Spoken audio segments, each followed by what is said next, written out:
सोचा नहीं था कि ट्रम्प के पीछे पीछे कतर को भी भारत की याद आएगी, जबकि कतर को भारत की आलोचना करने से फुर्सत ही नहीं मिलती।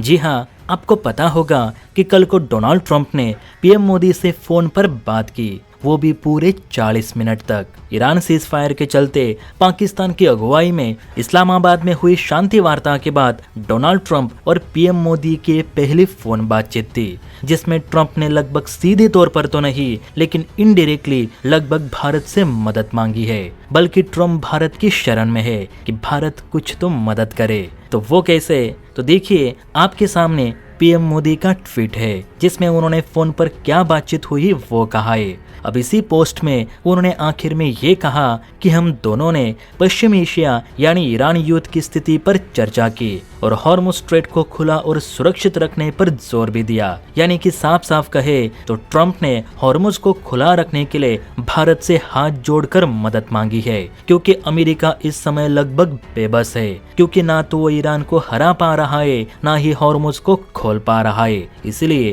ट्रंप अब हॉर्मुज़ स्ट्रेट को खोलने के लिए भारत की ओर देख रहे।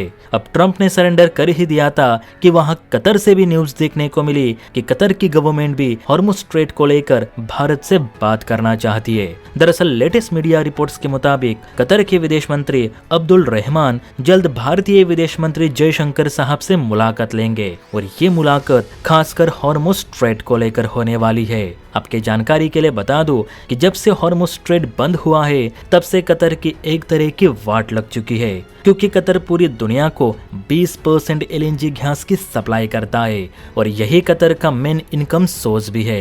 लेकिन हॉर्मुज़ के बंद होने से कतर की न सिर्फ एलएनजी गैस सप्लाई रुकी है, तो कतर की कंपनियों ने एलएनजी प्रोडक्शन तक बंद कर दिया है, जिसके चलते कतर को $20 बिलियन का नुकसान हुआ है। और अगर हॉर्मुज़ जल्द ओपन नहीं हुआ तो कतर का दिवाला निकल जाएगा। यही कारण है कि कतर अब भारत के साथ मिलकर हॉर्मुज़ को लेकर कोई हल निकालने की कोशिश में है, ताकि हॉर्मुज़ खुले और कतर की गैस सप्लाई फिर से शुरू हो। अब कतर भारत की ही ओर इसलिए देख रहा है क्योंकि अमेरिका ईरान को झुकाने में लगभग नाकाम रहा है। अमेरिका के सपोर्ट में ना तो यूरोप के देश है ना ही एशिया के।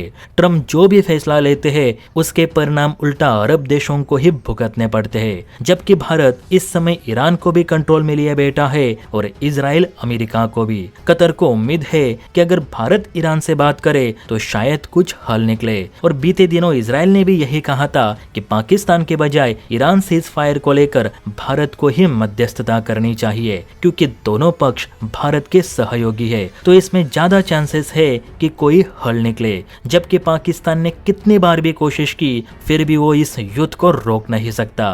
अब देखने लायक होगा कि इस सब पर भारत क्या प्रतिक्रिया देता है। जय हिंद।